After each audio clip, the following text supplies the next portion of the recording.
This is a call for an uprising. Welcome to today's show. Do you need more proof that all of this is planned? How about all of them reading off the same script? You don't just come up with marketing campaigns where everybody's saying the same things. You know, those trigger words, one and together, as in a one world order. We stand as one world. We all have to act as one. As one. As one. As one. But that we also stand together as one. So join us. We'll stand with you. We'll fight together. We'll win. We're one world. You say we, that if we don't look at this as one world fighting this together. And we'll get through this. Together. Together. Together. Together. Together. Together. Together. Together. Together. Together. Together. Together. Together. Together. Together. Together. And together. Together. Together. Together. Together. Together. Together. Together. Together. Together. For all our differences, we are one human race, and we are stronger together. We work together across borders and disciplines because we are one world, united in our humanity. We are all in this together. We are in this together. Be well, stay well. We are in this together. We are in this together. We are all in this together. We're all in this together. Once we see there's a chance that we have, and we take it together, together. Come on, let's do, come on, let's do, come on, let's do this right. All in this together. Once we know that we're all stars, and we see that we're all in this together. Every university, every company, every celebrity, all these people who meet in secret at Bohemian Grove and these other secret societies that get together and pass the orders down, just like I showed you with the scripts, right? How they all read off the same script. This is no different, which is just enough proof to show people that this is planned. What do you think? All of a sudden, all these people, all these companies at the same marketing campaign, all these celebrities suddenly are talking about being together as one? What does that have to do with anything? Even if there was a real outbreak, we're all together as one. These are things I've been talking about on my channel since I started it. And in the beginning, people were calling me crazy because I was constantly talking about how they're using the word love and togetherness to mislead everyone into this. And people just said, well, that's because you're hateful, because I could hear it in your voice. You don't sound Christian-like, you're angry, right? Because they believe that everything in this world we're supposed to love and we're supposed to be of this world. That's what they've convinced people. They've even convinced Christians of it, even though the Bible speaks against it. This has always been about one thing: uniting everyone in a one world order, a one world government, a one world religion, and you even see the one gender going on with the GOAT nonsense and the stripping society of genders, and people continue to fall for this crap. They continue to believe that this is about, being kind and gentle and not judging anyone and not being hateful and being tolerant and accepting of all. And everyone accepts it, even Christians, because Christians see what they want to see and hear what they want to hear when it comes to certain scripture. And they say, well, Jesus is about love. So that means that I need to be accepting and tolerant of my son if he comes out of the closet. That's not how it works.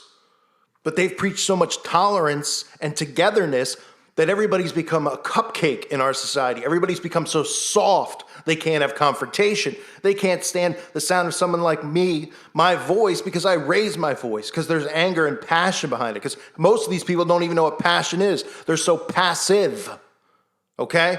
But what we have here with this whole pandemic is the uniting of a nation. Remember I talked about this, and not just one nation, all nations. I talked about this with the Ronald Reagan quote when Reagan was talking about how we need to unite all nations as one, and maybe we need some type of outside force.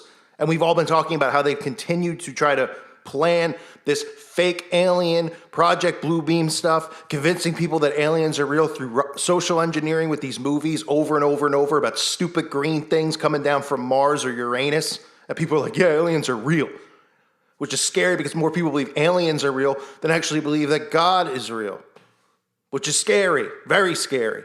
Demons exist, not aliens. That's another story for another day, but Reagan's quote about that even applies to something like an outbreak, because everybody in the world is affected by the outbreak, so now they can unite us all together as one. In our obsession with antagonisms of the moment, we often forget how much unites all the members of humanity. Perhaps we need some outside universal threat to make us recognize this common bound. I occasionally think how quickly our differences worldwide would vanish if we were facing an alien threat from outside this world. And yet, I ask you, is not an alien force already among us? What could be more alien to the universal aspirations of our peoples than war and the threat of war? And this all goes back to, and I'll say it again for people who missed the videos or didn't want to listen, this is about the Tower of Babel, Genesis chapter 11, verses 1 through 9. Now the whole earth had one language and one speech, and it came to pass as they journeyed from the east, and they found a plain in the land of Shinar. Excuse me if I'm mispronouncing. And they dwelt there. Then they said to one another, come, let us make bricks and bake them thoroughly. They had brick for stone, and they had asphalt for mortar, and they said, come, let us build ourselves a city, and a tower whose top is in the heavens. Let us make a name for ourselves, lest we be scattered abroad over the face of the whole earth. And then as it continues on, but the Lord came down to see the city and the tower which the sons of men had built, and the Lord said, indeed, the people are one, and they all have one language, and this is what they begin to do. Now nothing that they propose to do will be withheld from them. Come, let us go down there and confuse their language, and they may not understand one another's speech. So the Lord scattered them abroad from there over the face of all the earth, and they ceased building the city. Therefore it is named Babel, because the Lord confused the language of all the earth, and from there the Lord scattered them abroad over the face of all the earth. This is what they were doing. They were building the Tower of Babel. They were literally trying to reach the heavens with the tower, making a name for themselves. Remember, these people were beginning to believe that they were gods. They wanted to overthrow God. God scattered the language and scattered the nations. That's why it is the way it is today, despite whatever atheists will tell you. Right? What is he talking about? That's exactly why. The Bible answers every question known to man and explains everything in our world and why it is like this. Because it's God's word. So this is what they were doing then. This is what they're trying to recreate. And all of this is under one God worship, and that is Lucifer, their God. And they're going to bring in the Antichrist filled with love and togetherness. They're going to hold their heart symbols up, and the nations are going to be deceived, and they're going to fall for it. And they're going to get little pats on the back from Big Brother. Ooh, okay, we'll give you this and give you that. Just be on board. Okay, I'll be on board. Look at all the stuff that's going on. Can't you see that that's what they're trying to do? One, together, together, together. They've been conditioning us with songs about one, forever. One world government talk, forever. The Pope, the Vatican, talking about one religion. Pretty much saying that, oh, well, you can mix Jesus and Buddha and everybody together. No, you can't. There's only one way to our Father, and that's through Christ. That's it. There's no way around it. There's no loophole. And the only thing they're going to do is deceive the masses. And that's what they're doing right now. So you think this campaign of this together crap just popped up in thin air? Oprah get on the phone and say, hey, this company called One, who put together the One Together campaign, garbage. And they all use the same verbiage. And then you hear all these people with the same verbiage, right? I'd like to thank our social workers and the people on the front lines and the doctors and the physicians. Well, they got the script in their lap. They're engineering everyone out there. That's all they do is use repetition, the basic form of mind control. And they've been doing it forever now. And I don't mean forever as in the year zero. I mean, since the advent of the television and the newspapers, they've been using mind control to deceive the masses. Now more than ever, it is rampant. And this is just another case of them uniting people who aren't even divided. They're the ones who divide the human race so they could unite the human race through the Antichrist who comes to bring peace to the world when there was peace already. The only ones causing chaos was them from the get-go. They're creating the fake wars, the fake outbreaks, the fake pandemics. They're the ones creating race wars and dividing us against each other, men versus women, etc., etc., etc. Dividing the home, taking women out of the home so the children are raised by the institution. This is the stuff that they've done to get to this point, to complete this one world government. Don't forget that. When they hear New World Order, it's one world order. And they've been pushing one on us over and over and over again. And this is not by coincidence. This has all been planned. You say one love, one life, one love, one heart.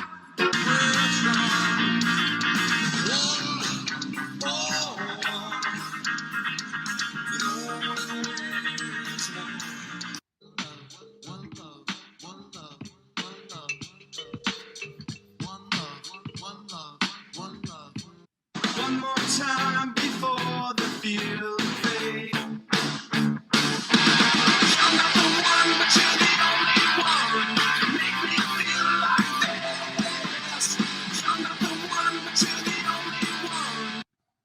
I hope someday you'll join us, and the world will live as one.